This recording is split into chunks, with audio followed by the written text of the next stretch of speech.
It's Code of Conduct and Conflict of Interest Policy for Chief and Counsel. So I believe everybody received a one-page summary. We have the full document here as well. And before we begin the discussion, I just want to provide a little bit of context, a little bit of idea of where this came from. So, you know, we've had some discussion. We've had about a month with this document now, a little over a month. And you know, before it came into effect, or before we passed it, we had some good discussions. Our lawyer, Nadir Andre, was in there discussing with us and providing different options. We had some good discussion around the table. And, you know, after that discussion, it was pretty exciting. It was a good open discussion. At the next meeting, it was brought back and we passed it. In doing so, though, we realize and we understand that it is I guess the term is a live document or a living document. It is something that is not set in stone. It is not something that can't evolve. It is something that will evolve and needs to evolve. It is something that we understand may not be the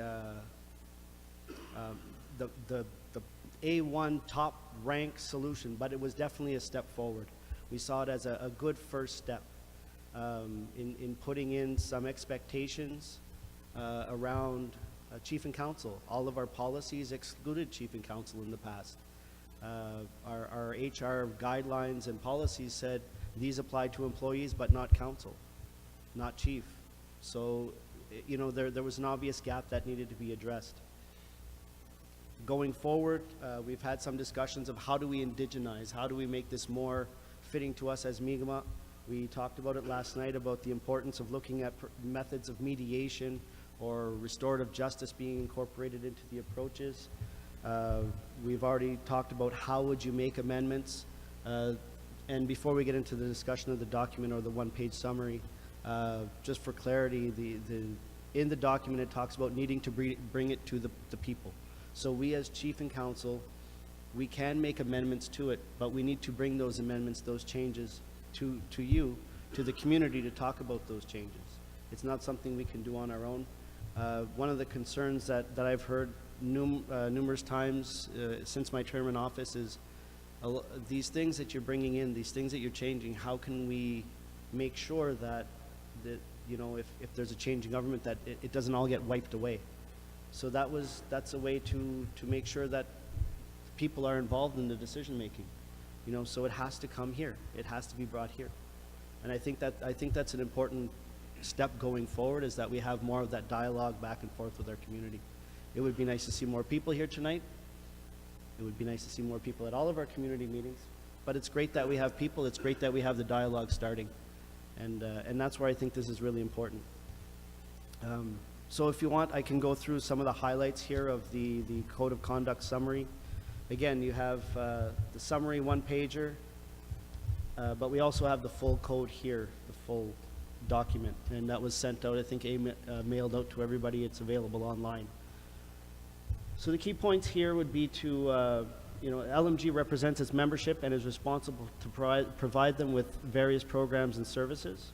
And we know the services of lands, housing, public safety, education, health, employment, all the different services.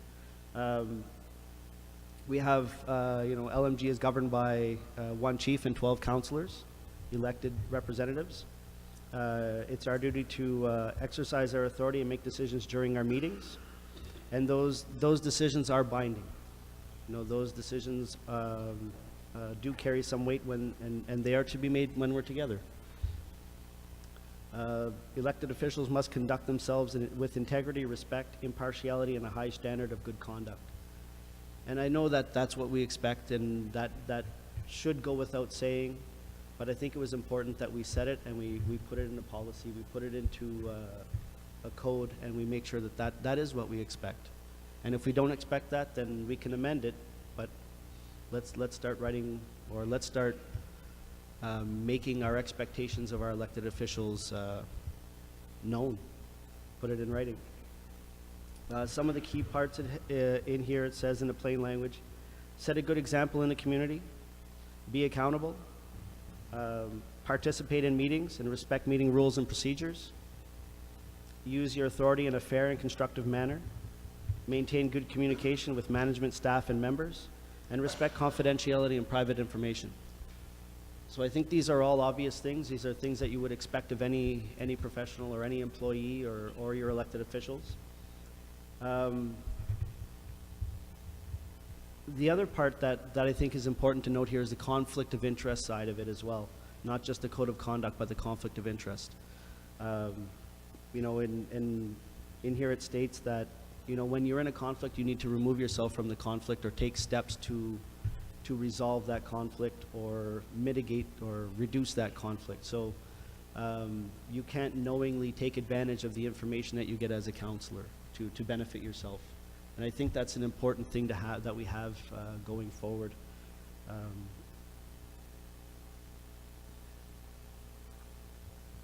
It also identifies in here, you know, we talk about how in a small community we're all related, we're all connected, we all know somebody. It's hard to avoid conflict. It's really, and sometimes it's not just because you're related to somebody that you're in conflict. It might be because of the relationship you had growing up. You may have grown up very close together, and it's important that we recognize, and I think it's important that we recognize that that exists, but it's also important that we take the steps to remove ourselves from those situations as best we can. You know, that we get rid of that perception that we're picking favorites, or it's because we don't like you that something you're told no, or that you're told yes, or whatever. You know, we've heard that. I mean, I continue to hear day after day, why is this happening? Is it because people don't like me? Why does somebody get that? Is it because you like them? You know, and that can't be the case. We can't operate that way. We can't govern our community that way based on these conflicts or these perceived slights. So this is where the code, I think, is an important step forward, in that we continue to address these and we make it known that, you know, that's not how we're governing, that's not how we're operating. We're trying to remove ourselves from any of these practices.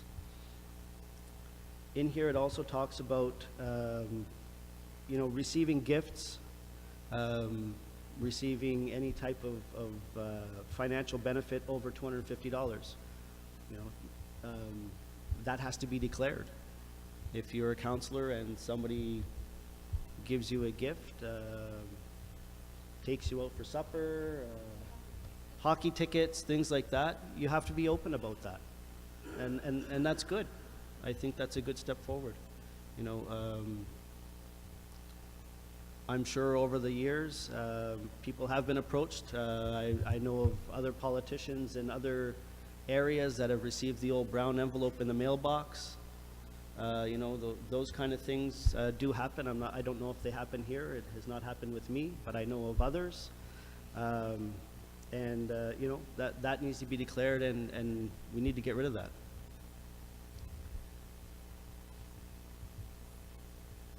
The last thing here, it says, you know, just because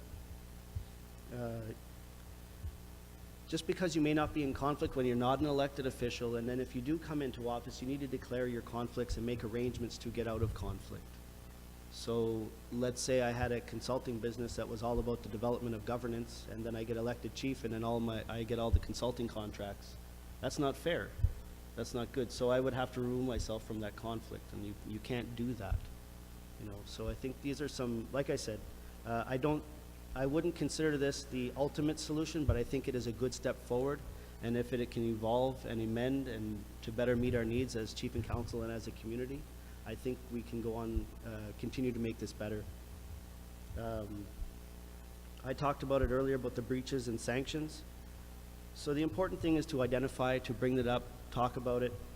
Penalties can be contemplated. It can be, we can discuss what would they be. Right now, you can't unelect somebody. You can't remove anybody from office. You cannot do that, unless, of course, it's, I believe they're charged criminally, or they get a record. I believe that's the only, what's that? Yeah, they're convicted. If somebody's convicted of a crime, then they can be removed from office, but that's under Indian Act regulation. That's not our law, that's not our, we have no way of removing people from office. There's no way. So, but what do we do as a community? Is that, you know, how do we in a sense, hold each other accountable. And that's where I think we need to find some good solutions and answers going forward. How do we hold each other accountable? You know, and it's not necessarily by going to court, it's not necessarily getting police involved, but how are we going to do that? And that's where we need to find, I think, some good solutions, and I think the code will help us to bring that discussion forward. It also says in here, you know, as any community member, you can bring your concerns forward, and you can do so without fear of reprimand or retaliation. I hear that a lot. You know, people won't speak because they're scared. They won't tell you what's going on because they're scared. They're scared to get blacklisted, or they're scared to get reprimanded, or somebody's going to come after them, or their family, or whatever. I don't know. Maybe that was done in the past, but again, that's something that I don't think we should do going forward. I think that needs to, if that was happening, that needs to stop. And people should feel welcome, should feel comfortable to bring their concerns forward, and know that we can have a good discussion about what that is and how are we going to hold each other accountable. The other side of it, though, and I think it's important, is not, can't just complain just to complain either. You can't bring up things that are unjust or things that have no backing. There needs to be fact, there needs to be proof, and that's a good thing going forward. So again, there's work to be done, but I think we've taken a good step forward, and I would open up other questions or comments from council or community. I think this is, to me, this is the start of that dialogue. So.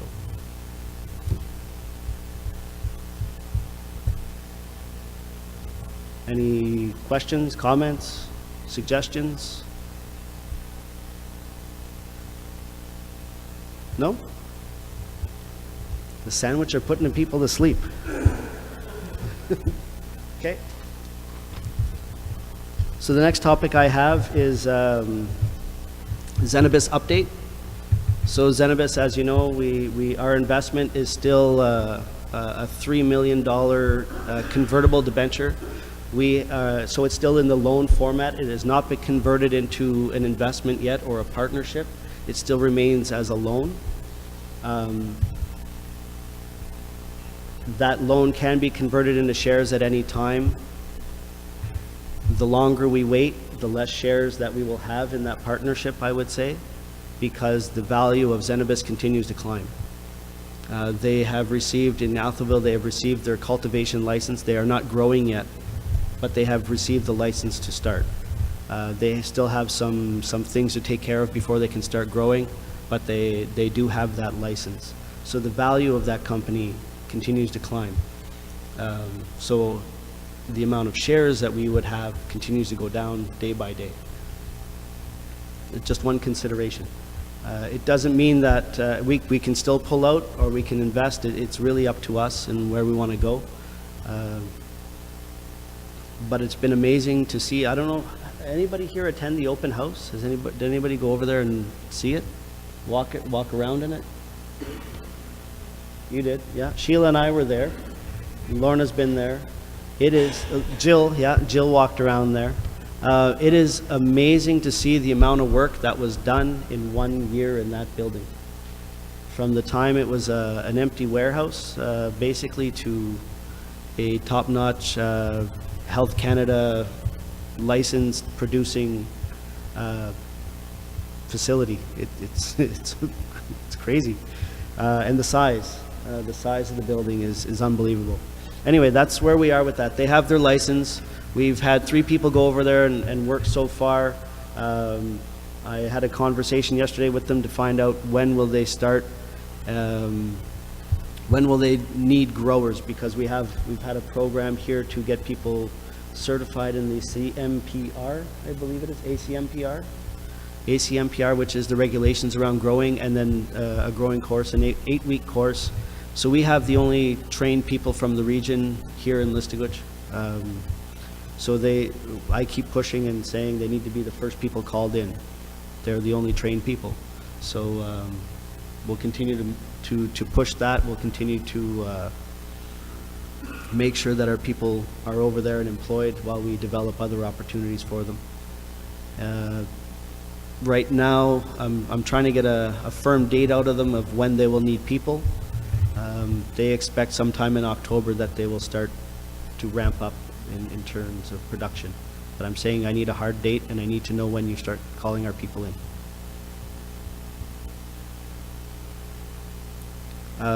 In that area, I guess to elaborate beyond Zenabis, because it's, recreational marijuana is coming. It's not just because Zenabis is in our backyard that it's coming. It's July 1st is the legalization date for Canada, 2018. There's a lot of work that has to be done here in our community between now and then, I would say. Not just around a potential investment, but what are we going to do as a community? So we have some draft regulations that are being put together. Those should be sent to us as very soon for our review, and then we can have a conversation with the community of what is it that we expect. The early message and the reason for drafting these regulations is to say that it won't be a free-for-all in Listigouche.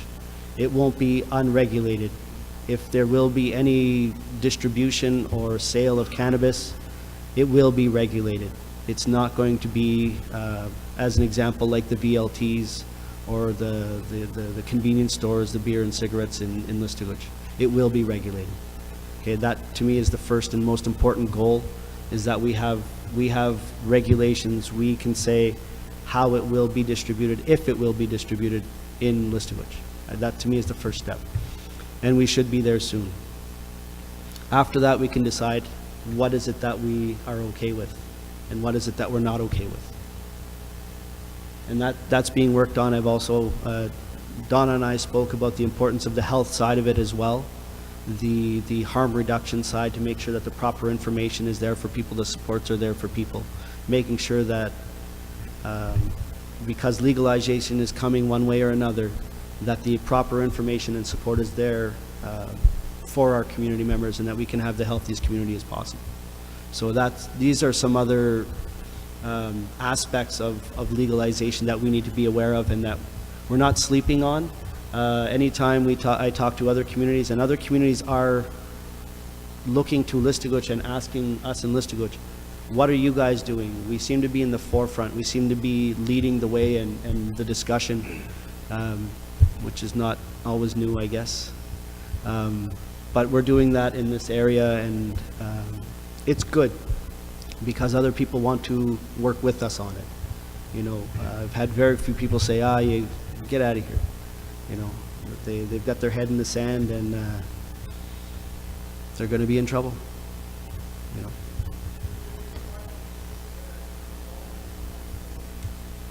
The reason is we haven't made that decision.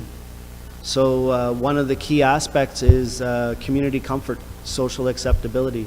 Is the community ready for that kind of commitment in this industry?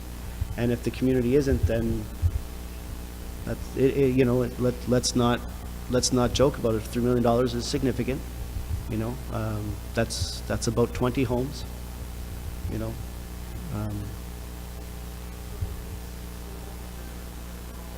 Yes, we get 5% interest on that. So we've generated 100. What's that? Invest. Well, we would be part owners, and that, my opinion is that could be quite lucrative. It's a private. It's still private. And I don't Yes. think they're ever going to go public. No. So it's just the value of the company is just skyrocketing, and as soon as that date comes into play, and then I don't know what the dates are afterwards, where you get into the recreational side, but the medicinal is going to be good. I don't know if it's another 6 to 12 months or something that they're looking at the regulations. It's just, I mean, yeah, it's almost like having the inside of, like, let's say if somebody like eBay was to go out there, you know, and you already have money in the company and you wanted to convert that into stock, you know, even if you provide so much of it, if you want to keep half as a loan or whatever it is, or whatever you decide, it's just going to go like through the roof, especially the size of it and the other clients that they have around Canada. You know, like it's just, yeah, like from a law enforcement background, you think like, how are we going to invest into something like this? But when you really go into it and you actually see the studies and how they're regulating it and everything, it's no different than let's say with big pharma and how they're regulating controlled substances like Oxy or Percocet or things like that. You know, the big part of it is the funding that would come back. You know, and I see it as, you know, I would like it to be regulated just by the LMG, which would be the community, so that way the community owns it, they can decide where the money goes. You know, personally, it's my opinion, but I think, you know, we're keeping the government out for a lot of Quebec coming in here about the BLTs, the alcohol, the tobacco, but there's no regulations here. So shouldn't we be able to regulate that also?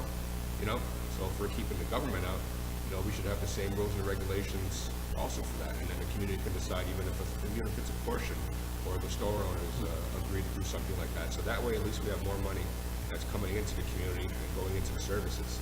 You know, a lot of Quebec, yeah, they want to know.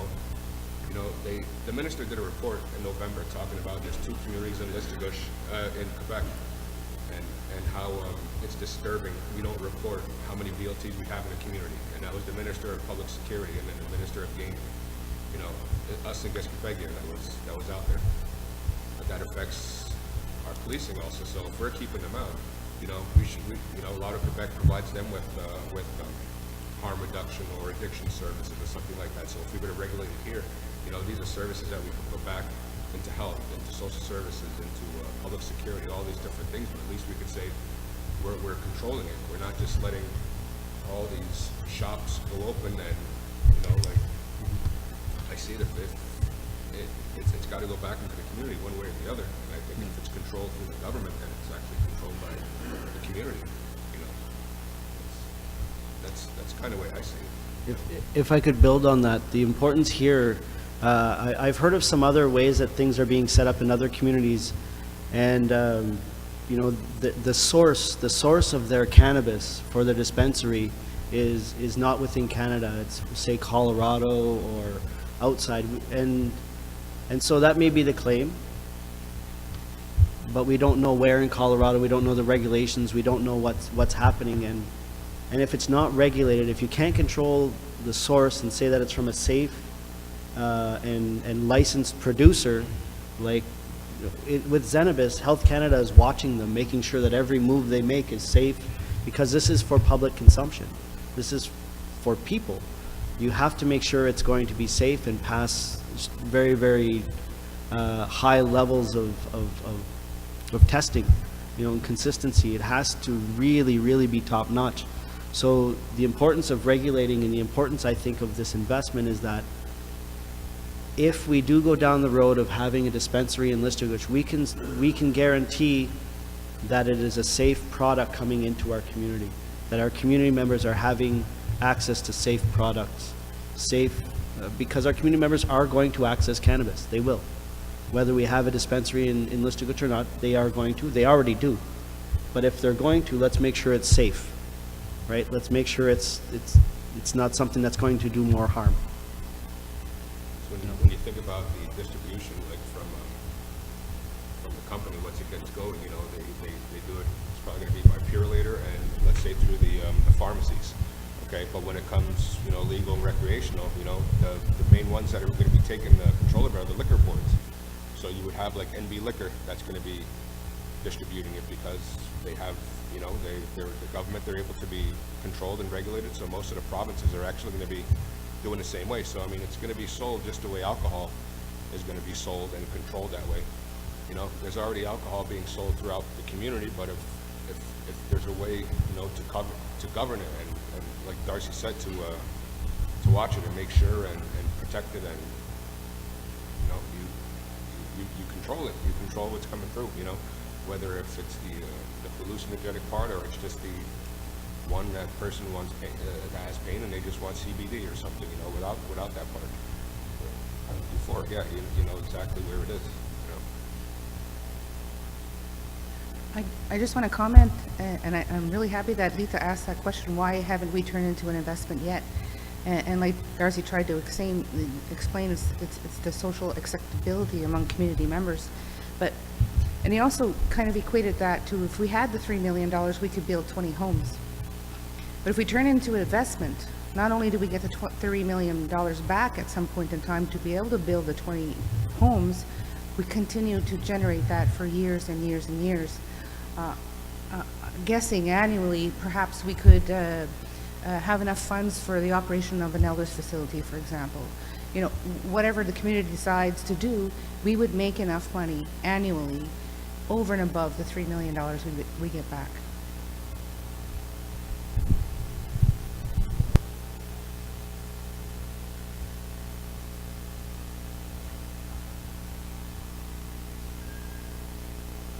Thanks for pointing that out.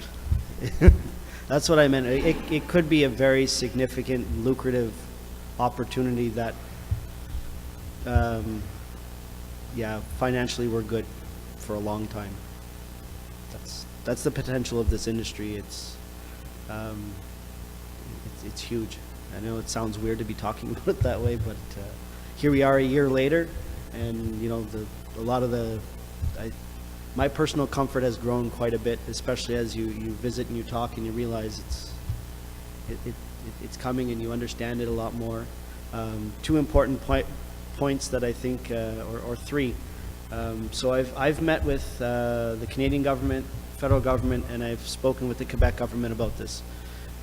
And at each case, at each point, I've made sure to say that you need to make sure that First Nation communities will have access to this industry. You need to make sure that First Nations will be able to buy from legal or licensed producers for dispensaries on reserve. Otherwise, you're going to create a black market, right? So that was heard at the federal level. That was very clearly made to New Brunswick, and Quebec beat me to the punch and said, hey, guess what we're open to? And I said, you better be, otherwise what's going to happen is you're going to create a black market.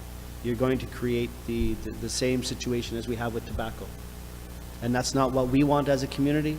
That's not the road we want to go down in this industry. We want to make sure that things are regulated and safe for our communities, for our community members. So they like that. I like that. New Brunswick likes that.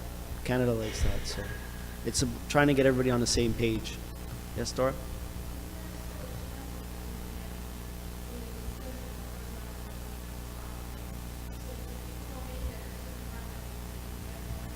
Yeah.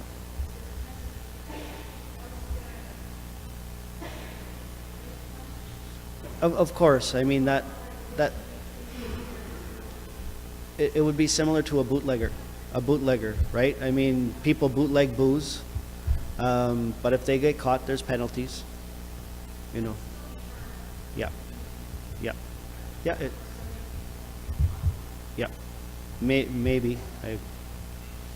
I mean, it's, well, right now,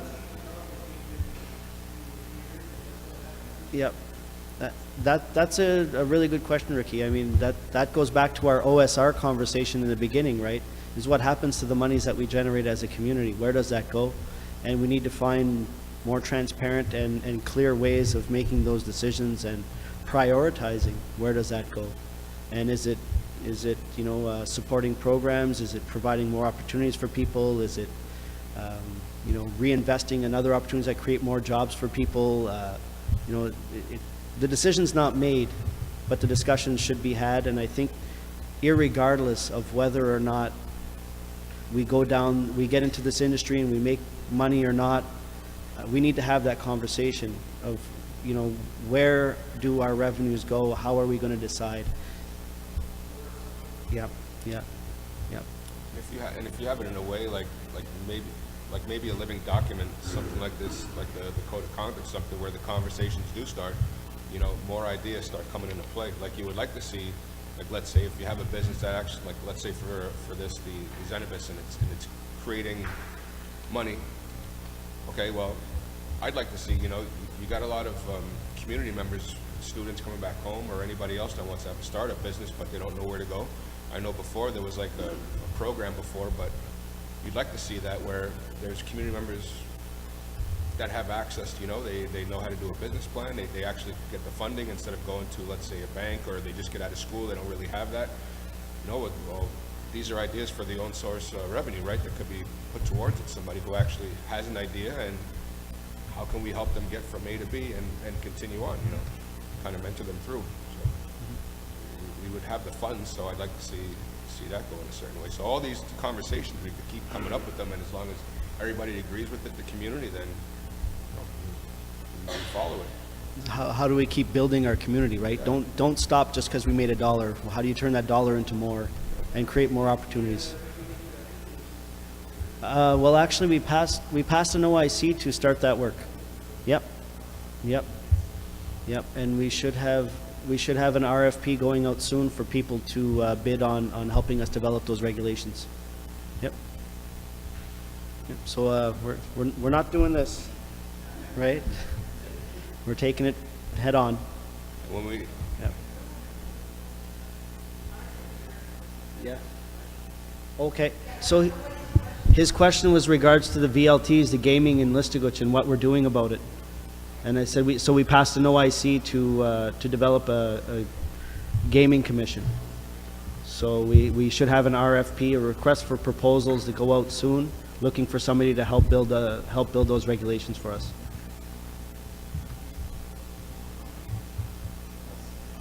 So hopefully sooner rather than later. and those points that are being brought up, like what Ricky brought up and what Chief brought up, and regarding these documents, I see it in a way, we're counselors, right? Like, but who's to say that we don't come in next year or anything like that? But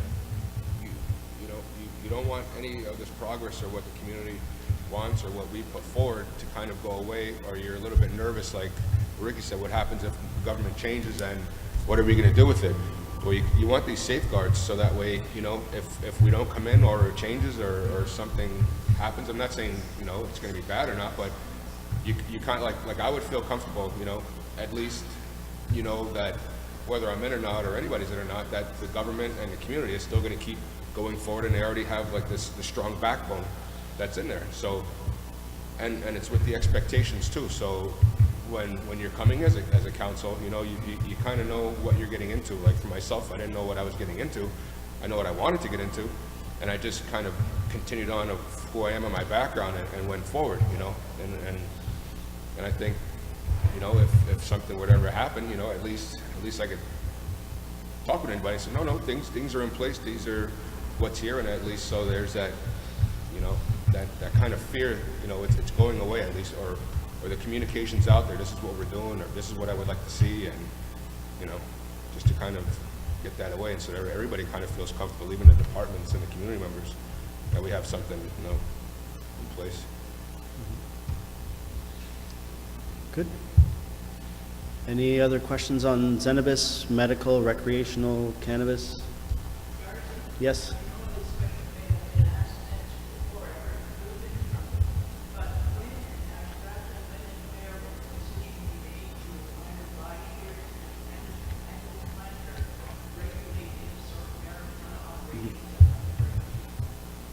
We've already made the decision to regulate. We've passed that OIC, which is why our lawyers are working on it and developing that, so that will come out. We've already made that decision. But as for the investment, to me, that's something that we need to develop some comfort around, maybe as chief and council, and I would say engage the community on as well, and maybe have a conversation specific to that, and say either we do or we don't, and if we don't today, then when, or if we don't today, then we don't at all. But bring that. Yes. Well, to me, we're losing a few bucks every day, on this investment. But we still have the opportunity to be a part of it. So that it's not a total loss. It's just, I guess, a lost opportunity. Right? Yeah. See the market, the trends, and what's going around, financial study. I have a question to ask Gail and maybe to the rest of you here with regard to turning that loan into an investment. If Chief and Council at our next meeting decided to turn that loan into an investment, how would you feel about that? What would be your concerns, if any? I think that's important for us to have feedback from you.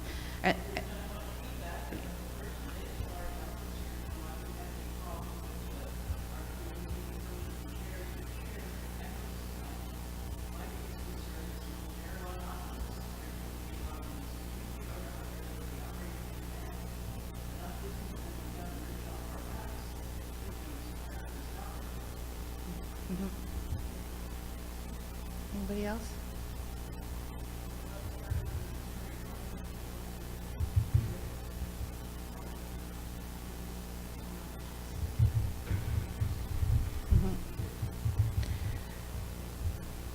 I think that's right, exactly.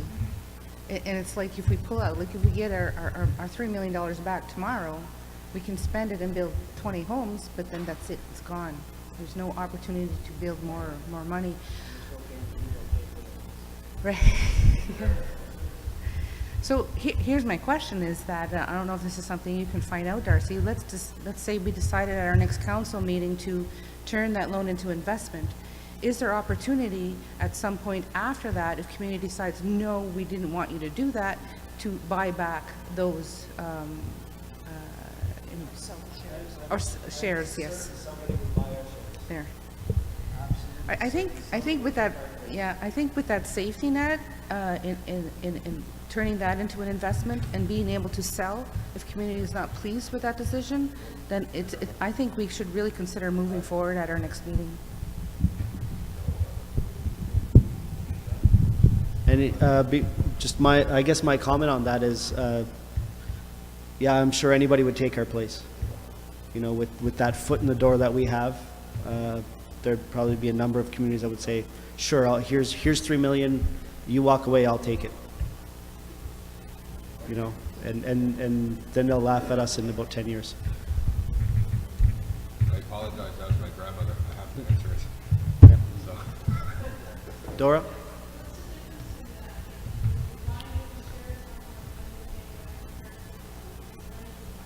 Well, right now we get 5% return on our investment. So our investment's been there for over a year. We would have $150,000 that we've earned just from the loan. 150,000 that we've generated in interest. Yeah. Yeah. Right. So we have, when you buy shares, it would be, you'd have a part ownership in the company. So right now, it's not generating any revenue, so we wouldn't get any revenue per se. But as soon as it starts generating revenue, we would get a portion of that. So if we own 10% of the company, we would get 10% of the revenue. If we own 5%, we would get 5% of the revenue. We don't know. We don't know right now. But the longer we wait, that the smaller that percentage is. So I mean, 2 years. We have up to 2 years. And 1 year is gone. And so, I mean, Lorna, I appreciate that question. I think it's a good one. And maybe it is something we consider and put on the table for our next council meeting.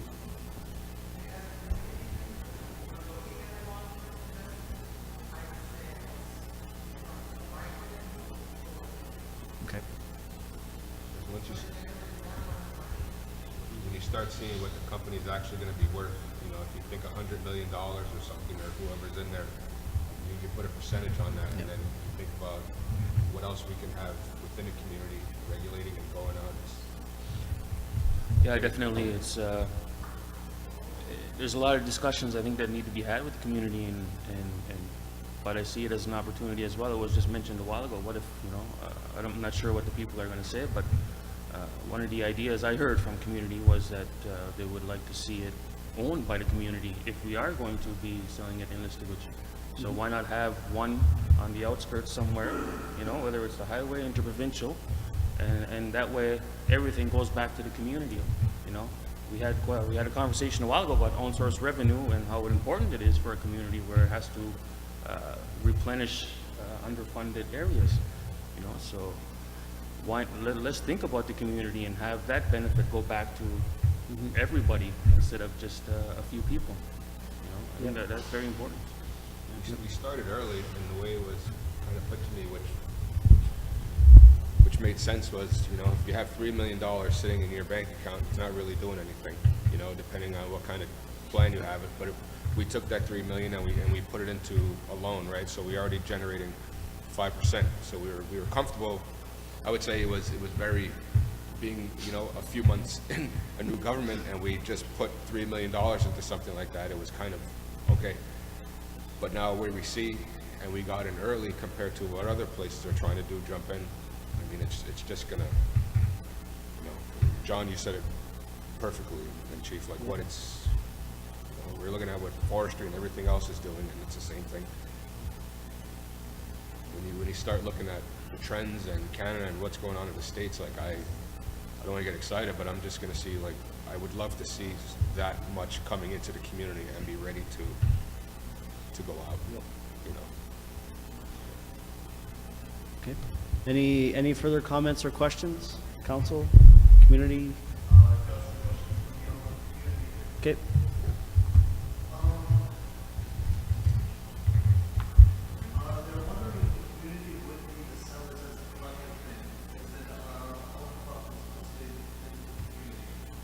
That would be my preference. I think Lloyd just stated that would be his. John, Lorna, Annette, Sheila.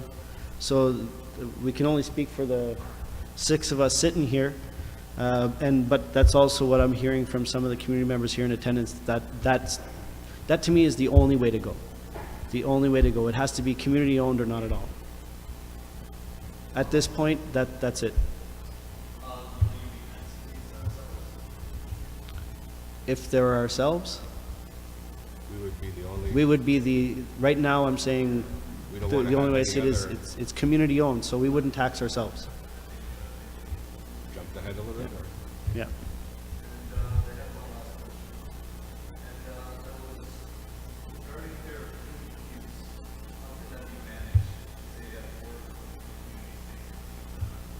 That's one of the things that a lot of places are struggling for. Whenever I spoke with New Brunswick, they asked, how does that manage?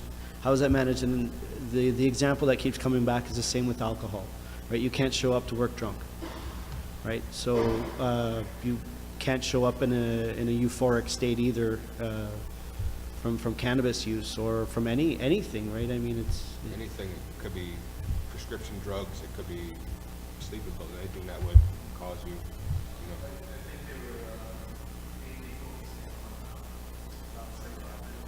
Yep, yep. So if you're using, say, a CBD oil for pain relief, there's no euphoric effect, there's no problem at all. It's like taking an aspirin, one aspirin.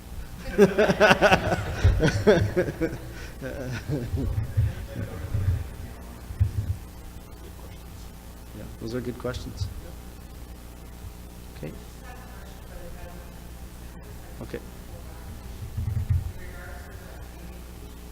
Yes.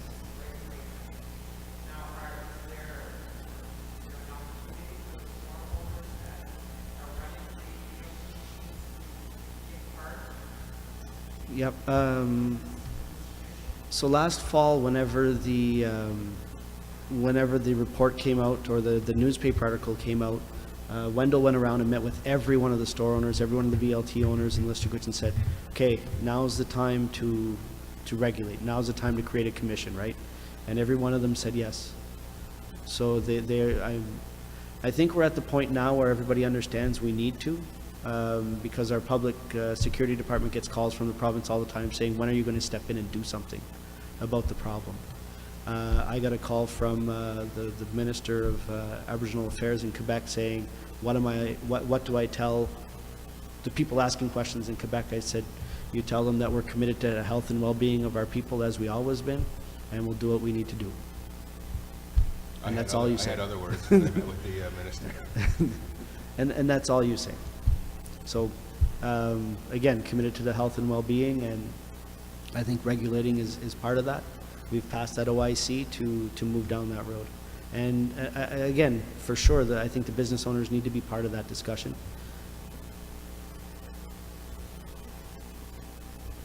I wouldn't necessarily see them being on the commission, but I would see them being part of the discussion to develop a commission.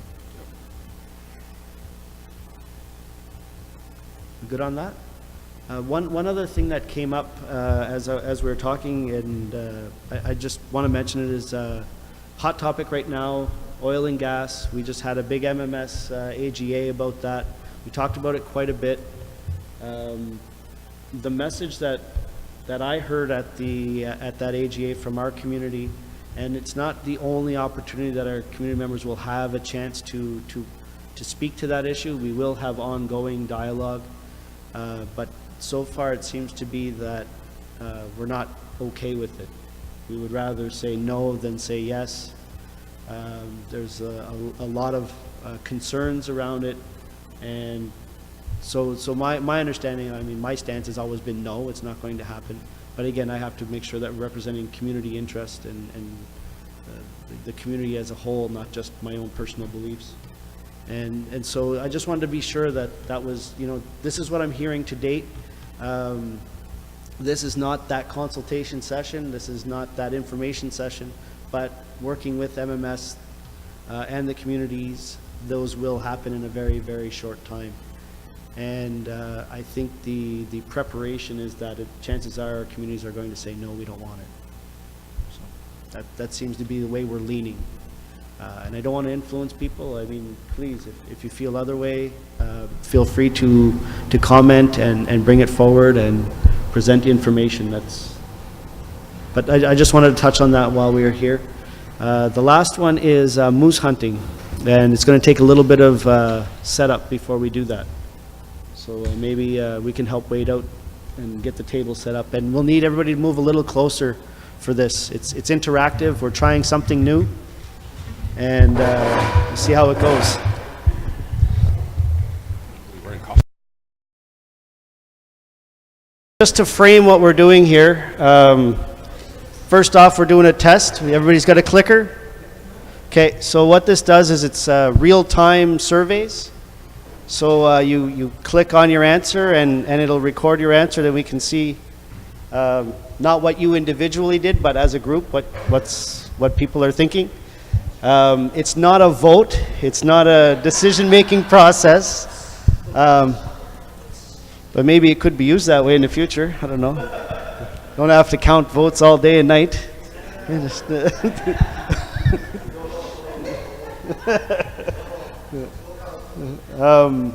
The other thing is when you're using this, if you click on an answer and you change your mind, you can. You just push whatever it is that you want to change your mind to. Okay? So the purpose of this survey, moose hunting survey, we know it's moose season. We know people are already out hunting. But we've also heard a lot of concerns as chief and council. We've heard a lot of people talking, you know, what are we going to do about this? When are we going to do something about that? So this is to get that conversation started and an idea of where our community is and whether or not we want to do something or not. This is just what it is. It's not the end-all, be-all. This is basically the introduction to that conversation. Good? All right. We're not going to hold you to the answers, and we're not going to, but it just gives us a little bit of introduction. Okay.